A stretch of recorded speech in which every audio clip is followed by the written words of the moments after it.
J'ai commencé à toucher la drogue, j'avais 18 ans, hashish, shit, donc héroïne, amphétamine, un petit peu au LSD, un petit peu à la cocaïne. Puis j'étais dans cette ambiance hippie de peace and love. Comme j'étais en Inde, j'étais en contact aussi avec eux, cette spiritualité hindoue, bouddhiste, suivre un petit peu le cheminement des sadhus indiens en vivant d'une manière ascétique. L'ascétisme m'a amené à faire des expériences au milieu de la jungle. Et là, dans la jungle, je me suis dit en moi-même que c'était pas le bon chemin. Donc j'ai décidé de lire la Bible. Voilà Christian, bienvenue. On est content que tu sois avec nous dans le studio. Tu as vécu des choses assez particulières. Mais peut-être on va commencer en te posant la question, dans quel genre de famille tu as grandi? Voilà, famille moyenne, pas de particularité. Oui, on vivait comme tout le monde. Ok. Ils étaient religieux ou bien? Alors, ma famille était athée. D'accord. Bon, ils avaient peut-être des traditions catholiques, mais bon, ils ne croyaient pas en Dieu. Donc, nous, à la maison, on ne croyait pas en Dieu. D'accord. Comment ça s'est passé tes écoles?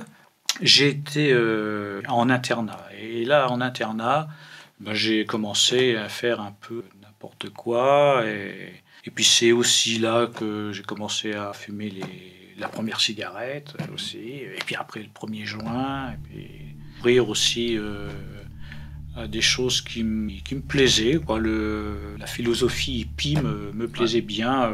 Je me souviens, à l'âge de 13 ans, j'avais regardé un film à la télé qui parlait qui retraçait la vie de hippie à Katmandou, et là, donc, ça m'avait plu comme vie, comme philosophie, du love and peace.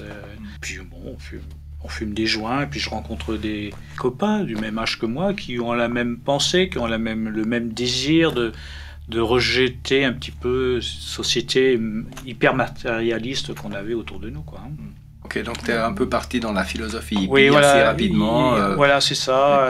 Puis, cette philosophie personne ne croyait en Dieu dans ce groupe d'amis, et donc on était tous plutôt à ce qu'on trouve dans ce verset de la Bible, là où il est écrit mangeons, buvons, car demain nous mourrons, puisqu'il n'y a pas d'espérance, pas de finalité à notre vie terrestre, donc autant en profiter le maximum, et puis après on meurt, puis c'est fini, quoi. Puis alors, à un moment donné, tu as voulu partir au Maroc. Et donc, c'était quoi la raison qui t'a amené à partir au Maroc? Le Maroc, ça faisait partie des pays producteurs de shit, donc on part au Maroc. Ça a été une première expérience de voyage, et puis bon, j'ai fait la fête au Maroc. Puis après, quand tu es revenu du Maroc... de retour du Maroc, j'ai retrouvé mes copains, bien sûr, j'ai pu... parler de mes expériences, et voilà, on a continué à fumer, à sortir, et puis on a commencé à toucher aux drogues dures, à l'héroïne et à la morphine.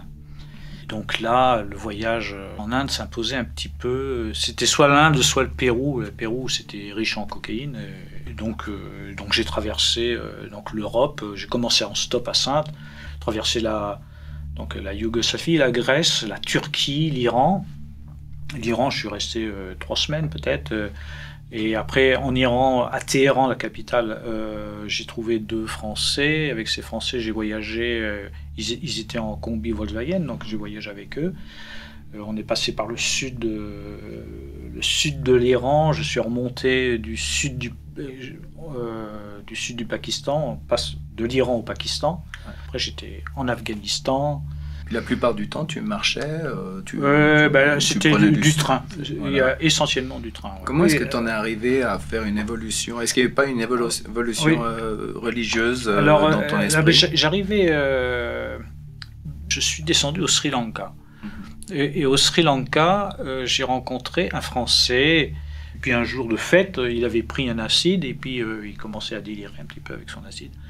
Mais la discussion de son délire, c'était qu'il était Dieu, quoi. Et moi, ça m'avait interpellé. Tiens, il parle de Dieu, donc ça m'a interpellé. Ça a commencé à éveiller quelque chose en moi. Après, je suis retourné à Pondichéry. Et là, à Pondichéry, c'est une ville où il y a aussi une forte spiritualité hindoue. Toutes ces choses, les unes au bout des autres, m'ont fait réfléchir donc sur Est-ce que tu as lu des livres saints ou comme Alors ça après, j'ai rencontré un jeune Français qui, lui, avait une Bible dans ses bagages. Donc je ne sais pas si c'est lui qui l'avait pris volontairement ou si on lui en avait donné une. Enfin, en tout cas, il en avait une Bible. Et puis lui aussi était dans une recherche spirituelle. Et puis à un moment donné, il a ouvert la Bible. Et puis on s'est mis à lire le livre de Job. Il n'était pas chrétien. Il n'était pas chrétien. Il avait une Bible, mais il n'était pas chrétien du tout. Okay. Mais bon, puisqu'on était en recherche un petit peu de philosophie. Et puis au niveau de l'hindouisme, donc ta pensée, elle tournait quand même pas mal dans la direction de l'hindouisme. Oui, et après... tu avais lu quelque chose en lien avec l'hindouisme? Alors j'avais lu la Bhagavad Gita en français, parce que c'est traduit en français. La Bhagavad Gita, c'est la secte de Hare Krishna, des Krishna, du people, Krishna People. C'est peut-être important aussi dans le cheminement, pas spirituel, mais alors administratif, c'est que j'avais perdu mon passeport. Donc j'étais expulsé des Indes, parce que j'étais pendant 4 mois sans passeport en Inde et sans visa. Donc quand j'ai eu de nouveau un passeport, j'avais donc 15 jours pour quitter les Indes. Et donc il fallait que je remonte dans le nord de l'Inde pour repartir sur le Pakistan, faire le chemin inverse. Donc à Pondichéry, j'ai quitté mon ami qui avait cette Bible, et puis je suis parti mon chemin. Mais arrivé à New Delhi, en fin de compte, j'avais pas envie de partir des Indes. C'est un pays qui me plaisait, et j'ai jeté mon passeport que je venais d'avoir, quoi. Et puis je suis reparti sans papier. Petit à petit, j'ai quitté les tenues européennes, et puis je me suis habillé un petit peu à l'indienne avec pas un sari, parce que ça c'est pour les femmes, mais un tissu autour de la taille, quoi. Donc de fil en aiguille, je continuer sur ce cheminement philosophique où j'avais capté, pour atteindre le divin, pour atteindre le nirvana, comme ils disent dans le bouddhisme. La Bible dit la gloire céleste, mais pour atteindre cette gloire céleste, il fallait meurtrir son corps, il fallait jeûner, il fallait réfréner ses sens le plus possible pour que s'épanouisse le divin qui est en nous, quoi. Donc j'étais parti dans cette philosophie, donc je faisais des marches forcées, je marchais toujours pieds nus, je jeûnais pas mal, et puis et après j'ai voyagé dans les trains, mais comme j'avais plus d'argent, j'étais sur le toit des wagons, hein, comme ça se fait souvent en Inde. Puis je suis monté, toujours continué à monter vers le nord, et puis à un moment donné, je suis rentré dans la jungle. Tu étais tout seul, hein? J'étais tout seul, c'est ça. Donc, et là, sans aucune rien d'autre que oui, c'est ça. J'étais ton nu, vêtement que tu avais. Oui, voilà, nu, juste un pagne autour de la taille. Voilà. Quoi. Tu dormais par terre? Je dormais, oui, c'est ça, même le sol. Et puis du coup, j'étais au milieu des bêtes sauvages aussi. Ouais. Hein. Donc voilà, j'étais peut-être inconscient du danger aussi. Donc on peut dire quand même, tu as eu quand même tout un parcours où tout à coup ça s'est transformé vraiment en une sorte de... Une quête spirituelle. Une quête spirituelle assez profonde. Hein. Est-ce que tu as eu quand même eu des expériences avec certaines personnes qui t'ont aussi déçu à travers ce chemin? Avant de me tourner vers cette recherche spirituelle, j'ai été déçu par le milieu hippie. Ah ouais, d'accord. Peut-être que ça a été un effet déclencheur où tu t'aperçois qu'en fin de compte, cette peace and love, comme je le voulais, comme je le désirais, ça n'existait pas, quoi. C'était bidon.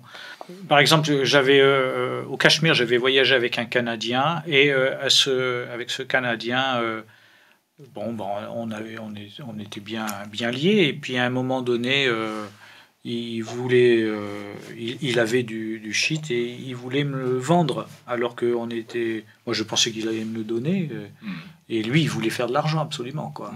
Et alors qu'il en avait, et moi j'en avais plus, donc il m'en a pas donné, quoi. J'ai dit, mais pourquoi tu me fais ça, quoi? Peace a and mis... love. Bah oui, c'est ça, peace and love, et puis il n'y avait plus de peace and love. Hein, c'est du fric qu'il me faut. Tant pis pour toi si tu n'en as pas. Et puis il y avait une autre situation. Hein, après, oui, alors ça c'était à Goa. Et puis, donc j'avais traversé de l'Inde dans l'autre sens pour aller à Pondichéry. Donc Goa, c'est sur la côte ouest de l'Inde, et Pondichéry, c'est la côte est de l'Inde. Et donc à Pondichéry, comptoir français, donc, je m'étais lié d'amitié avec un junkie, un dieu pour moi, moi drogué, c'était... Et donc, je dormais, puis pendant que je dormais, il m'a piqué mon fric. Donc voilà, et puis je me réveille, et puis le lendemain, il me dit il faut que je raconte quelque chose. Je sais que je t'ai piqué ton argent. Je dis, mais pourquoi tu m'as fait ça? Donc c'est pareil, là, tu vois, c'était un dieu, et puis non, c'était un homme qui avait besoin d'argent pour sa picouse, quoi. Ouais. Et puis c'est une love, ça n'existait plus, quoi. Ce chemin hippie que tu as suivi, c'était vraiment le bourbier. Hein. Est-ce que tu avais aussi ce sentiment à un moment donné qu'il fallait te purifier de ce bourbier? Et qui t'a amené aussi dans cette, dans cette dynamique religieuse? La drogue, c'est la jouissance. Et voilà que dans la philosophie que j'étais en train d'adopter, j'étais plus dans la jouissance, mais c'était le contraire. Il fallait plus jouir des choses, mais il fallait réfréner les sens. Donc, effectivement, j'ai lâché ça sans comprendre que j'étais dans un bourbier de péché. Et cette conviction que c'était un empêchement à ton épanouissement intérieur, ça venait de tes contacts avec des personnes qui t'ont un petit peu introduit dans la religion hindouiste. Oui, en fin de compte, on échangeait des points de vue, on réfléchissait ensemble, et parce que tout le monde était à peu près à ce stade de recherche spirituelle, et on essayait de trouver des réponses. C'est là qu'il y avait ce Français qui avait sa Bible dans son sac.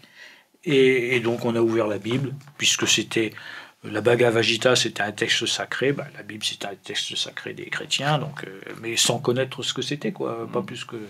On n'en savait pas plus que ça de la Bible. Mais j'ai quand même continué dans cette philosophie d'ascétisme, faire des marches forcées, marcher pieds nus, jeûner.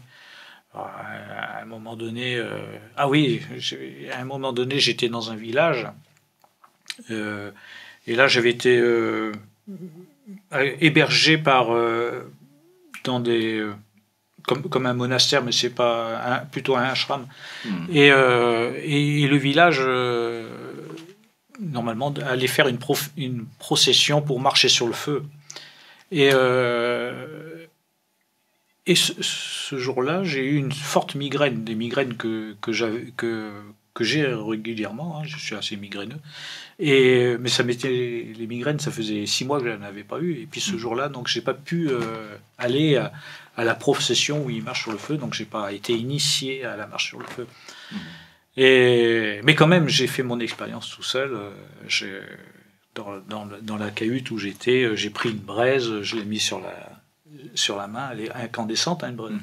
Puis ça m'a brûlé la main, quoi. Quand t'es pas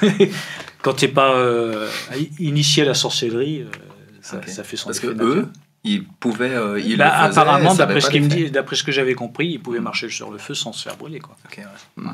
Donc c'est une expérience. Donc tu vois, j'ai encore la marque là. D'accord. Ok.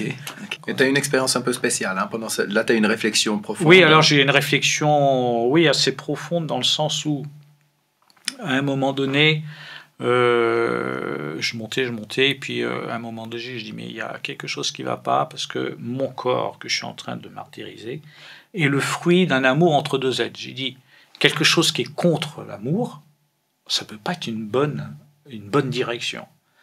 Et là, je me suis dit, il faut que je lise la Bible, parce que c'est un livre qui parlait de Dieu, qui parlait de sagesse. Hein. C'était grâce à cette expérience que tu avais eue de lire la Bible dans Job, avec ce garçon français là qui avait une Bible par hasard. Oui, voilà. C'est ça qui t'a donné l'impression à ce moment-là, quand tu étais dans cette situation de réflexion profonde, où tu te posais la question, tu avais vraiment l'impression que ça tenait pas la route finalement, ce que tu croyais toujours. Oui, voilà. Tu t'es dit, c'est la Bible que je dois lire. Voilà, c'est ça. Ouais. Sur ce chemin, j'étais dans l'optique de me purifier. J'étais dans ma 21e année. Je voulais faire 7 ans de bouddhisme, 7 ans ou d'hindouisme, 7 ans d'islam et puis 7 ans de christianisme. Pour purifier toute mon existence qui était souillée par la matière, en fait. Donc j'ai suivi la rivière et je suis arrivé de nouveau au milieu des hommes, mes congénères. Ouais, exact. Mais je ne m'étais pas aperçu, en fin de compte, j'avais traversé la frontière, Inde-Népal. Donc j'étais maintenant dans un autre pays, mais toujours sans papier. À un moment donné, j'ai compris que j'avais changé de pays, que j'étais au Népal. Népal, pour moi, ça fait titre Katmandou, quoi. Donc j'étais à l'ouest du Népal, et Katmandou, c'est plus au centre, plus vers l'est d'où j'étais, en tout cas. Et donc j'ai commencé à cheminer, à faire des marches, et puis à un moment donné, j'avais eu un abcès sous le bras. Et puis je suis arrivé, je ne sais plus dans quelle ville, il y avait un hôpital tenu par des sœurs catholiques qui s'occupaient des Népalais. Et comme ça me faisait très mal, j'ai donc demandé qu'on me soigne dans l'hôpital. Ils ont bien voulu me soigner. Là, dans cet hôpital, il y avait une sœur chrétienne. Et donc cette chrétienne m'a pris. Et elle habitait à Katmandou et elle m'a amené, c'est elle qui a payé le voyage du bus pour aller du village où on était jusqu'à Katmandou. Elle t'a reçu chez elle, hein, Et voilà, elle m'a reçu chez elle. Donc c'était la première fois que j'entendais quelqu'un prier Dieu, prier le Seigneur de m'aider, de m'éclairer. Donc voilà. Okay. Et après, le lendemain, donc, elle n'a pas eu peur, hein, cette chrétienne, parce qu'elle avait quand même affaire à un jeune un peu désœuvré. Un peu bizarre quand même. Un peu bizarre quand même. J'étais toujours avec mon truc autour de la taille. Okay. Donc elle n'a pas... Mais non, elle m'a pris sous son aile et puis elle m'a amené dans une mission chrétienne qui s'appelait à cette époque-là Dilara Maous. Cette mission chrétienne s'occupait des désœuvrés. Des désœuvrés européens. Des Européens qui s'étaient un peu perdus, qui étaient à la recherche d'une raison à leur vie, et qui étaient souvent dans ces pays asiatiques. Hein. Oui, voilà, c'est ça. C'est pour ça qu'il y en avait beaucoup dans ces pays. Mais qui étaient complètement... Oui, parce que Katmandou, ça a été pendant un temps, ça a été la capitale du hippisme. Tous les hippies du monde entier venaient à Katmandou, quoi. Mais donc ils avaient une mission là, et donc là, dans cette mission chrétienne, bien sûr, qu'est-ce que j'ai trouvé ? J'ai trouvé ce que je voulais, la Bible. En français d'ailleurs. En français, oui, voilà. Oui, parce que c'était nécessaire. Ça aurait été qu'en anglais, j'aurais pas pu découvrir la chose qui était nécessaire à découvrir. Puis alors ? Donc là, j'ai commencé à lire le Nouveau Testament. Donc je suis passé, j'ai lu les évangiles comme ça à suivre, et puis les épîtres de Paul, et puis je me suis arrêté au chapitre 12 de la première épître aux Corinthiens. Pourquoi je me suis arrêté ? Parce que ce chapitre 12, il parle du corps du Christ, et que chacun est membre du corps du Christ, c'est l'Église, et chaque membre du corps du Christ fait un avec la tête étant Christ. Alors je me suis dit, mais c'est bizarre quand même, ça ressemble un petit peu à ce que je voyais un petit peu de ce que je me faisais de l'hindouisme. Enfin, là, au moins c'est pas l'hindouisme pur, c'est plus ma philosophie que je m'étais fabriquée en piochant à droite, à gauche, quoi. Et où moi, c'est l'ensemble de l'humanité qui forme le divin. Et puis là, voilà, on parle d'un ensemble lié à la tête et qui forme un corps. Donc j'ai dit, tiens, ça se ressemble. J'ai dit, mais c'est pas possible que ça se ressemble. Puisque pour moi, cette philosophie que j'avais pratiquée était pour moi une impasse maintenant. Donc c'était bizarre que je retrouve ça dans le texte du Nouveau Testament, quoi. Là, j'ai prié. C'est peut-être la première fois que je m'adressais à Dieu, quoi. Hein. Et puis, j'ai trouvé un traité qui parlait de Jésus. Jésus-Christ, Fils de Dieu, venu, Dieu lui-même, venu sur la terre pour effacer les péchés, pour ôter le mal et pour nous introduire dans la gloire. Or, c'est exactement ce que je recherchais à travers ma philosophie, à travers mon expérience, c'était ça. Hein. C'était me purifier pour atteindre le divin. Or, voilà que le message de ce traité, donc du Nouveau Testament, c'était Jésus est venu pour porter mes péchés afin que je puisse atteindre les divins. C'était plus moi qui faisais l'œuvre, c'était Jésus. Alors c'est exactement ce que je cherchais. Je cherchais à me purifier par divers exercices ascétiques. Et là, voilà, ce traité me dit, mais Jésus a tout accompli sur la croix. Sur la croix, il est mort pour tes péchés, il t'a purifié, son sang nous purifie de tout péché et nous donne accès au ciel, à la gloire divine. Puisque c'est un verset de la Bible qu'on trouve dans Romains, tous les hommes ont péché et n'atteignent pas à la gloire de Dieu. Or, et c'est ce que j'avais expérimenté. On ne peut pas atteindre à la gloire de Dieu à cause des péchés. Je peux pas, et puis je peux pas régler moi-même la question de mes péchés.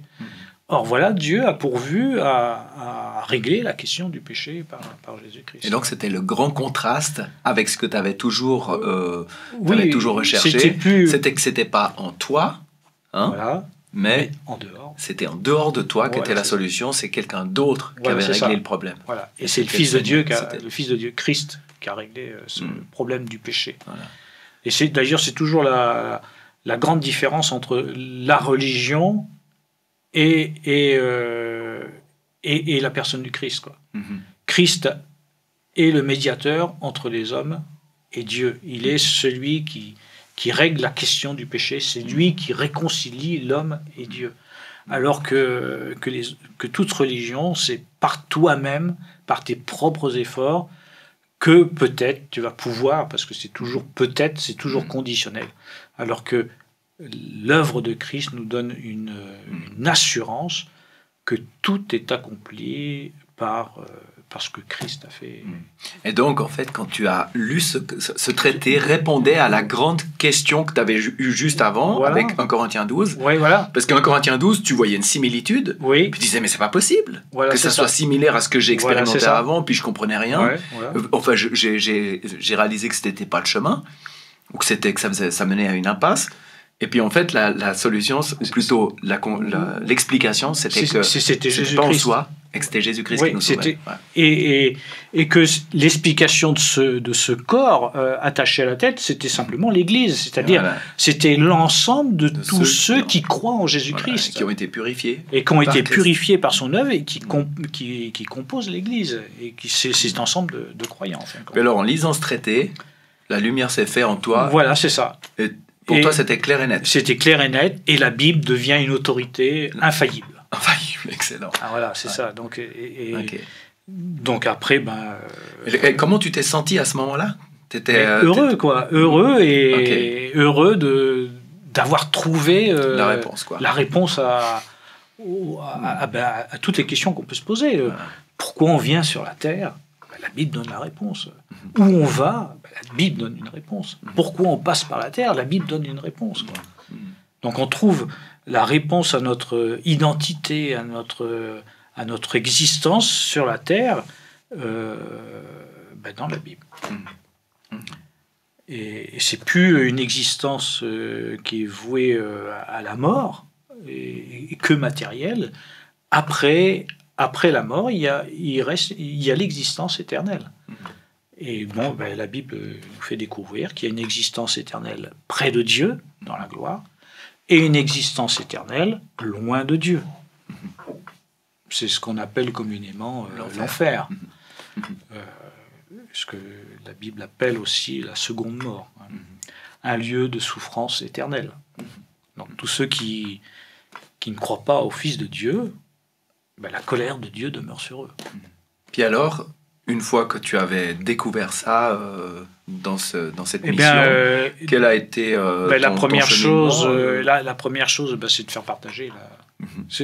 Je pense que c'est même pas forcé, quoi. Quand on découvre quelque chose qui te remplit de bonheur et de joie, ben, c'est de faire partager. Alors à qui partager d'abord? La première chose qui m'est venue à l'idée, il faut que je partage ça à ma famille. Donc après, tout de suite, ça a été le désir de retourner en France pour parler de Jésus et de son œuvre et de ce que j'avais découvert. Surtout à mes parents que j'avais froissés par ma conduite scandaleuse, quoi. Mais bon, voilà, donc, j'ai raconté ce que j'avais vécu. Et à partir de ce moment-là, tu as une autre compréhension de ton cheminement aussi. Hein, oui, après, c'est-à-dire que tu as suivi, voilà, c'est etc. ça. Après, on comprend tout, quoi. Tout s'éclaire. Et au fur et à mesure qu'on lit la Bible, ben, on en comprend de toujours un peu plus. Et ça donne un sens à la vie. Autrement, si on reste athée, on n'a pas de sens à la vie. Ça ne sert à rien, cette vie. Vanité des vanités. Tout est vanité, c'est l'Ecclésiaste.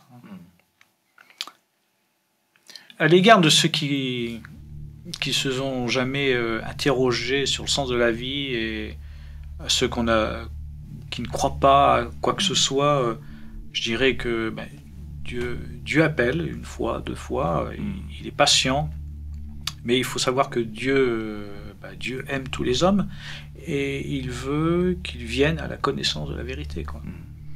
Dieu avait fait un petit clin d'œil à Satan en disant tu vois, tu me l'as amené à Katmandou pour qu'il se détruise, et puis moi c'est à Katmandou que je l'ai sauvé, quoi.